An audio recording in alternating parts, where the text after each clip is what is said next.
بسم الله الرحمن الرحيم.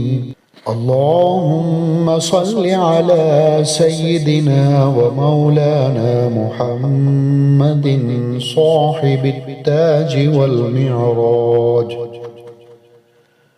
والمعراج والبراق والعلم، دافع البلاء والوباء والقحط والمرض والعلم. اسمه مكتوب مرفوع مشفوع منقوش في اللوح والقلم، سيد العرب والعجم. جسمه مقدس معطر مطهر منور في البيت والحرم. شمس الضحى بدر الدجى صدر العلا نور الهدى كهف الورى مصباح الظلم. جميل الشيم شفيع الأمم صاحب الجود والكرم.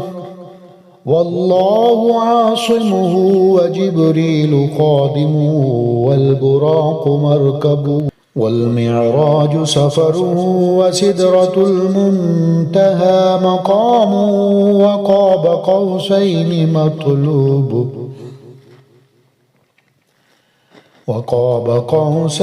مطلوبه والمطلوب مقصوده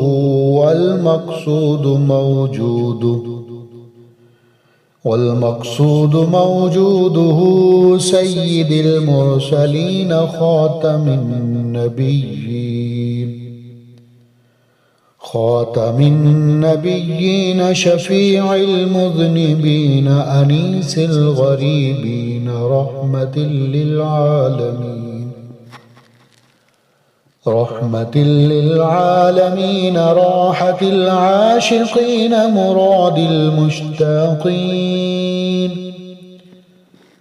شمس العارفين سراج السالكين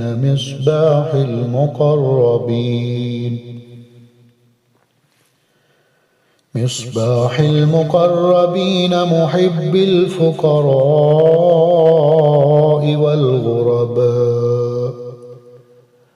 والغرباء واليتامى والمساكين. سيد الثقلين نبي الحرمين إمام القبلتين، وسيلتنا في الدارين.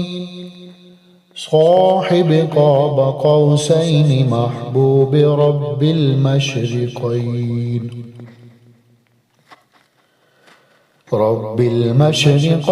ورب المغربين.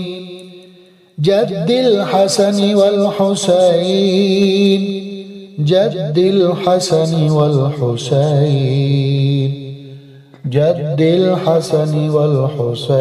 مولانا